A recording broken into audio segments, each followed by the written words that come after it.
আসুন একটা গল্প বলা যাক। একদা একজন বাবার খুব রাগী ছেলে ছিল। সে প্রতিদিন তার বাবাকে বকাবকি করত।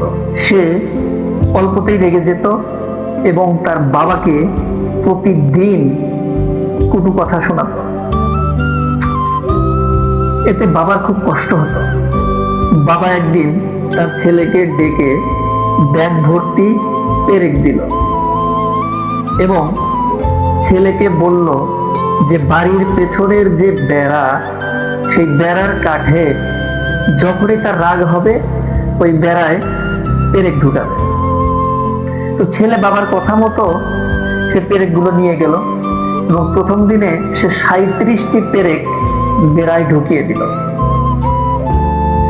এবং এরকম করতে করতে প্রতিদিনই যখন তার রাগ হতো সে পেরেক ঢুকাত। এক সময় গিয়ে এমন সময় আসলো যে সে আর বেড়ায় একটা পেরেকও ঢুকায় না। তখন সে বাবাকে এসে বলল যে বাবা, আমার এই পরিস্থিতি, আমি রাগ নিয়ন্ত্রণ করতে পেরেছি, তো আমার আর পেরেক ঢুকানোর দরকার।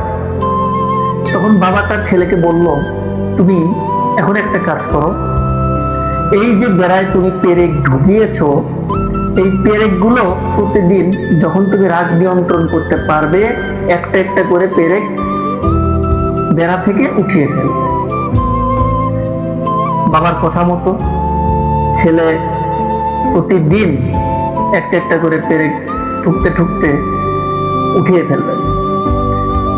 অতঃপর তার বাবাকে এসে বললেন যে বাবা, আমি সব পেরেক তুলে ফেলেছি। তখন বাবা তার ছেলেকে সাথে নিয়ে সেই বেড়ার কাছে গেল এবং গিয়ে তাকে বললেন যে বাবা, এই যে দেখো তুমি পেরেকটা ঢুকিয়েছিলে, পেরেক তুমি তুলে ফেলেছো, কিন্তু এই বেড়ায় এখনো কিন্তু পেরেকের দাগ রয়ে গেছে।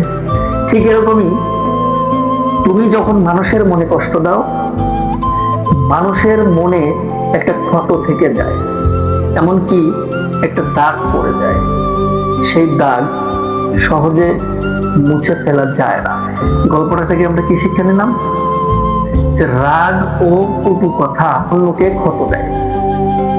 কথার মতো শক্তিশালী কিছু নেই, তা ভালো ব্যবহারেও হতে পারে, আবার আঘাত করতেও হতে পারে। তাই ভেবে সংযমের সহিত কথা বলা উচিত। শিবাম।